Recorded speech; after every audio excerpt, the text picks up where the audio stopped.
હવે આપણે આજે એક ટોપિક પરાવર્તી ક્રિયા એટલે શું ઉદાહરણ આપીને સમજાવવાનું છે અને પરાવર્તી કમાન એટલે શું ઉદાહરણ. બંને પ્રશ્ન છે પરીક્ષામાં વારંવાર પૂછાઈ ગયેલ છે. પરાવર્તી ક્રિયા એટલે શું, જો તમારે હાથની આકૃતિ દોરવી હોય તો દોરી શકો. જો પ્રશ્ન 3 માર્કનો પૂછાય તો હાથની આકૃતિ દોરીને તમારે સમજાવવાનું છે. 2 માર્કમાં તમને પરાવર્તી ક્રિયા ઉદાહરણ સાથે સમજાવવાનું કે તો આકૃતિ દોરવાની કઈ જરૂર નથી, ખાલી તેના વિશે સમજાવવાનું છે. જો 3 માર્કમાં 2 માંથી કોઈ પણ પ્રશ્ન પૂછાય પરાવર્તી ક્રિયા એટલે શું અથવા પરાવર્તી કમાન એટલે શું, તો તમારે હાથની આકૃતિ દોરવી અને સંવેદનશીલ માહિતી એક અંગમાંથી બીજા અંગમાં જાય એ દર્શાવવાનું છે. હવે આપણે પ્રશ્ન જોઈએ છે પરાવર્તી ક્રિયા એટલે શું. પરાવર્તી ક્રિયા છે ખાસ કરીને સ્વયંસ્ફુરિત છે, એટલે આપોઆપ થાય છે. પરાવર્તિત દાખલા તરીકે કોઈ પણ વસ્તુ છે, હું એક ઉદાહરણ દઈ દઉં છું કે બગાસું આપણે આવે એ સ્વયં છે, પોતાની રીતે આવે છે. કોઈ આપણે બગાસું ખાવું હોય ત્યારે આવતું નથી, પોતે છે. શીખ આવે છે એ સ્વયંસ્ફુરિત છે, પોતાની રીતે થાય છે. એ બધી મકીમાં આવે છે પરાવર્તિત ક્રિયામાં. તો હવે પરાવર્તિત ક્રિયાનું ઉદાહરણ દઉં છું. ઉત્તેજનાની સામે સ્નાયુઓ કે ગ્રંથિઓનો ઉત્તેજનાની સામે સ્નાયુઓ કે ગ્રંથિઓનો અભાનપણે આપતા અનૈચ્છિક પ્રતિસારને શું કહેવામાં આવે છે? પરાવર્તિત ક્રિયા કહેવામાં આવે છે. ઉત્તેજનાની સામે સ્નાયુઓ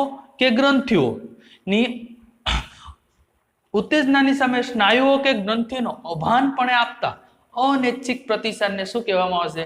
પરાવર્તિત ક્રિયા. પરાવર્તિત ક્રિયા મેં તમને કીધું સ્વયંસ્ફુરિત પ્રક્રિયા છે, તે આપોઆપ કોઈ પણ નિયંત્રણમાં નથી, આપોઆપ પોતાની રીતે થાય છે. ઉદાહરણો લઈ લે એટલે ઝડપથી ખબર પડે. આપણે ઝડપથી આપોઆપ વિચાર્યા વગર પીને ભોંકવાથી, આવો શબ્દ વાપરેલ છે. ભોંકવાથી એટલે પીન ખૂતાડવાથી. આપણા શબ્દમાં કોઈ પણ વસ્તુ તમને કોઈ માણસ છે એ આવીને પીન ખૂતાડે તો તરત જ તમે ત્યાંથી હાથ છે લઈ લો છો, કોઈ પણ જાતનું વિચાર્યા વગર. એ આપણી ક્રિયા છે ચેતાકોષ દ્વારા થાય છે. ચેતાકોષની ક્રિયા છે સ્વયંસ્ફુરિત છે, એમાં કોઈ પણ જાતનું નિયંત્રણ હોતું નથી. જેવી પીન ખૂતાડે એટલે તરત જ આપણે હાથ પરત લઈ લઈએ છીએ. બીજું છે વધારે પ્રકાશમાં તમે જ્યારે રૂમમાંથી એકદમ તડકામાં જાઓ એટલે તમારી આંખ છે એ કીકી સેજ નાની થઈ જાય છે. એનો મતલબ એટલે વધારે પ્રકાશમાં આવતા આંખની કીકી કેવી થઈ જાય છે? નાની થઈ જાય છે. ઉધરસ આવવી એ પણ એક શું છે? પરાવર્તિત ક્રિયા છે. ઉધરસ આવવાની સાથે સાથે એક ફાયદો એ છે કે જે શ્વાસ નળીને શું કરે છે? સાફ રાખે છે. બગાસું ખાવું, છીંક આવવી, ઉરોદર પટલનું હલનચલન કરવું, આંખના પલકારા મારવા અથવા ઘૂંટણમાં આંચકો લાગવો, આ બધી પરાવર્તિત ક્રિયાના ઉદાહરણ છે. તો તમને પ્રશ્ન પૂછાય પરાવર્તિત ક્રિયા એટલે શું, તો ઉત્તેજના કે સ્નાયુની ઉત્તેજના અને સ્નાયુની અભાનપણે આપતા અનૈચ્છિક પ્રતિસાદને પરાવર્તિત ક્રિયા કહેવામાં આવે છે. સ્વયંસ્ફુરિત છે. ઉદાહરણ દઈ દેવાના 3-4. ઝડપથી આપોઆપ પીન ભોંકવાથી અથવા પીન ખૂતાડવાથી તરત જ કંઈ પણ વિચાર્યા વગર આપણે હાથ પાછો લઈ લઈએ છીએ. એનો મતલબ એમ થતો તે ક્રિયા છે એ પોતાની રીતે થઈ છે ચેતાકોષની મદદથી. જ્યારે તમે રૂમમાંથી એકદમ તડકાવાળા વાતાવરણમાં જાઓ ત્યારે તરત જ તમારી કીકી છે સેજ નાની થઈ જાય, આંખ બંધ થાય છે. એનું કારણ એ છે કે પરાવર્તિત ક્રિયા છે. ઉધરસ આવવી, છીંક આવવી, બગાસું ખાવું, ઉરોદર પટલનું હલનચલન એટલે પાછળનું ઉપર આવવું, નીચે આવવું, જે આપણે શ્વાસોશ્વાસની ક્રિયા કરીએ છીએ એ પણ શું છે? પરાવર્તિત ક્રિયા જ છે. ઘૂંટણમાં આંચકો લાગવો, ક્યારેક ક્યારેક ઘૂંટણમાં આંચકો લાગે છે, એ બધી શું છે? પરાવર્તિત ક્રિયા. હવે આપણે જોઈએ પરાવર્તિત કમાન એટલે શું, ઉદાહરણ આપીને સમજાવો.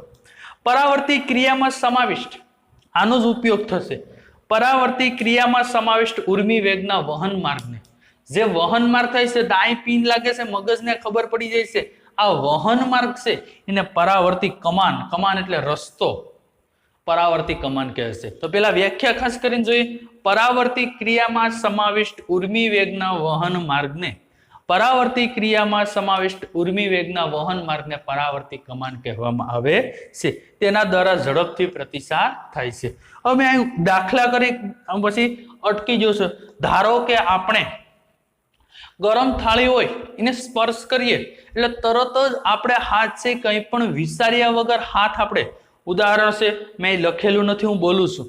દાખલા તરીકે આપણે ગરમ થાળીને કોઈ પણ હાથ વડે સ્પર્શ કરીએ તો આ ગરમ થાળીને જેવો તમે સ્પર્શ કરો એટલે તરત જ કંઈ પણ વિચાર્યા વગર આ છે તરત જ પાછો લઈ લે છે. શા માટે લઈ લે છે? કારણ કે આપણા હાથમાં જે સંવેદી કોષો આવેલા હોય છે, જે ચેતાકોષો આવેલા હોય છે, એ માહિતી સીધે એક ચેતાકોષમાંથી બીજા ચેતાકોષમાં, ત્રીજા ચેતાકોષમાં, એમ છેલ્લે છેલ્લે ક્યાં જાય છે? કરોડરજ્જુની માહિતી પહોંચાડે છે. અને કરોડરજ્જુ પછી કોની ના મોકલાવે છે? મગજની ના. જ્યારે મગજની ના બધી સંવેદનશીલ માહિતી ઉધ્વગામી માર્ગે પહોંચે છે, ત્યારે મગજ ચાલક માહિતી રૂપે તેનું રાસાયણિકમાં રૂપાંતર કરી અને કહે છે કે ત્યાંથી હાથ તરત જ પાછો ખેંચી લે છે. એ કોણ કરે છે? મગજ ઈશારો કરે છે. એટલા માટે આપણે ત્યાંથી હાથ પાછો ખેંચી લઈએ છીએ.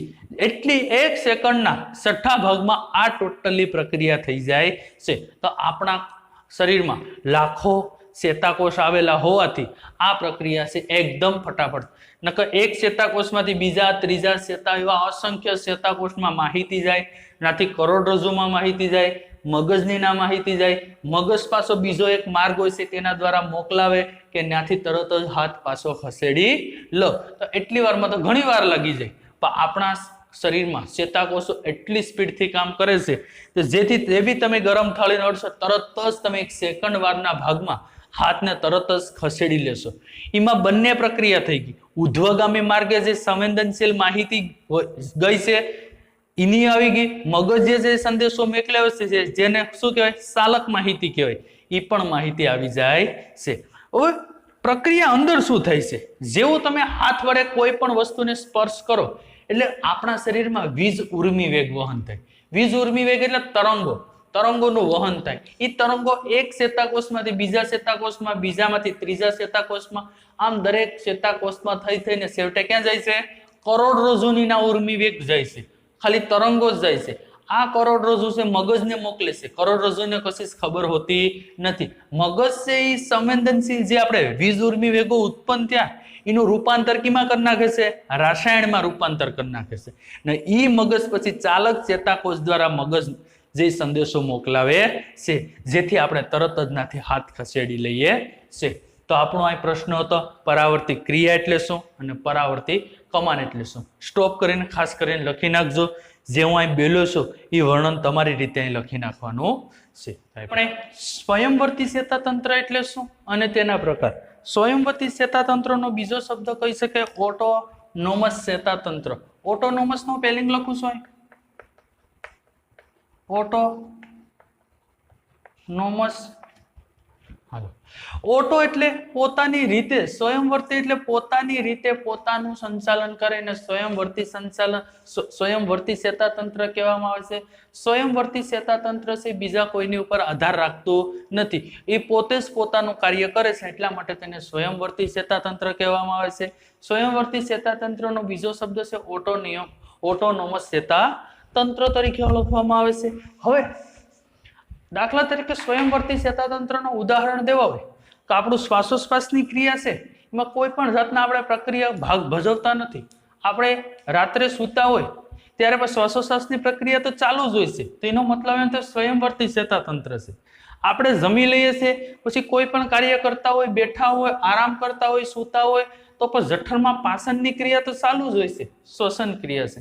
જ્યારે આપણે કામ કરીએ છીએ ત્યારે આપણે શરીરની બહાર પરસેવો નીકળે છે, સ્વયંવર્તી પ્રક્રિયા છે, પોતાની રીતે જ નીકળે છે. શરીરમાં તાપમાનનું પ્રમાણ વધે છે તો ગરમી રૂપે બરોબર નીકળે છે. હવે દાખલા તરીકે રુધિરનું, શુદ્ધ રુધિરનું વહન શરીરમાં થાય છે, અશુદ્ધ રુધિરનું વહન પાછું હૃદયમાં આવી જાય છે. આ બધી ક્રિયા શું છે? સ્વયંવર્તી ચેતાતંત્ર છે, જેની ઉપર આપણું નિયંત્રણ નથી. તમને વ્યાખ્યા આવડી ગઈ. સ્વયંવર્તી ચેતાતંત્ર એટલે શું? જે પણ કોઈ પણ ક્રિયા છે પોતાની રીતે, પોતે જ પોતાની રીતે કરે છે તેને સ્વયંવર્તી ચેતાતંત્ર કહેવામાં આવે છે. સ્વયંવર્તી ચેતાતંત્રનો બીજો શબ્દ છે ઓટોનોમસ ચેતાતંત્ર. મેં ઉદાહરણ આપ્યા છે. હવે સ્વયંવર્તી ચેતાતંત્રના પ્રકારો બે પડે છે. બે પ્રકાર, અનુકંપી, એક અનુકંપી ચેતાતંત્ર અને બીજું છે પરાનુકંપી.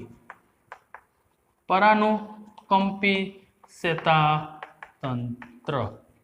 તો પેલો વસ્તુ થાય કે અનુકંપી એટલે શું અને પરાનુકંપી એટલે શું.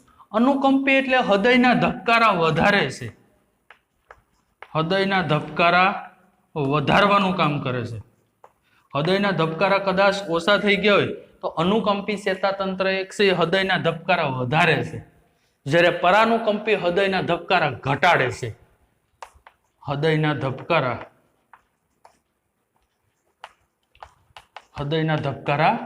ઘટાડે છે.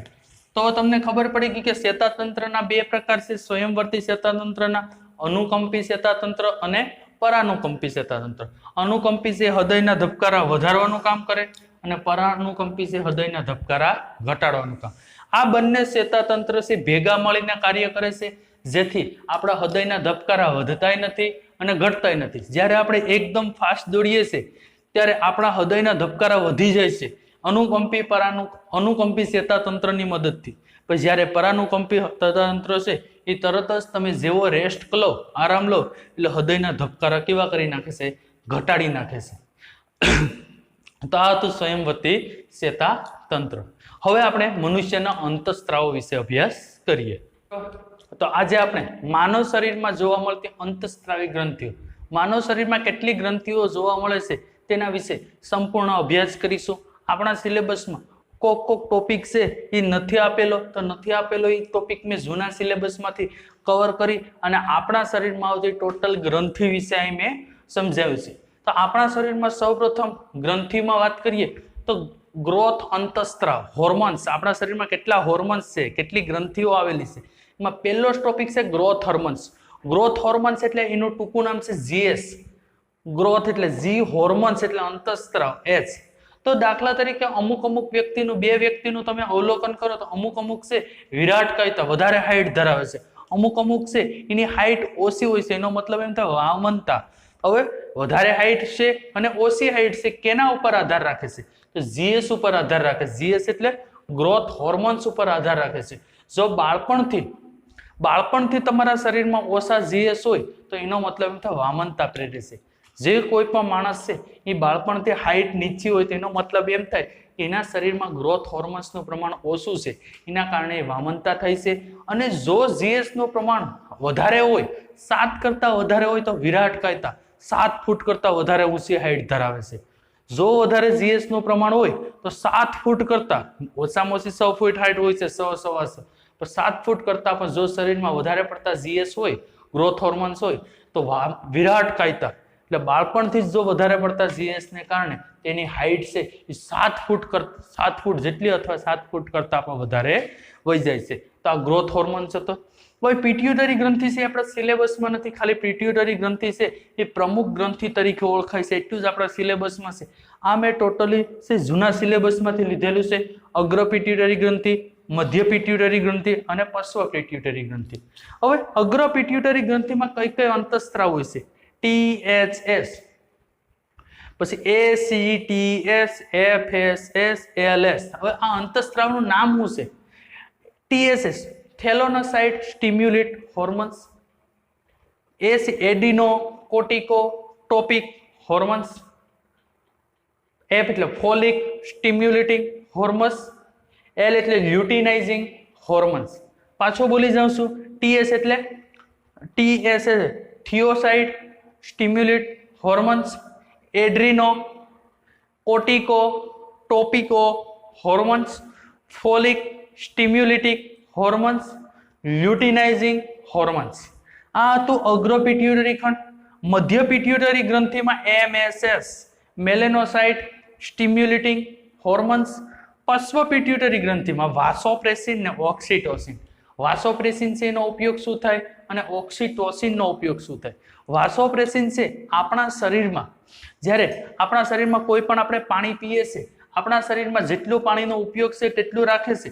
વધારાના પાણીનું પેશાબ દ્વારા જે પુનઃશોષણ કરી અને પેશાબ દ્વારા નીકળવાની ક્રિયા કોણ કરે છે? વાસોપ્રેસિન કરે છે.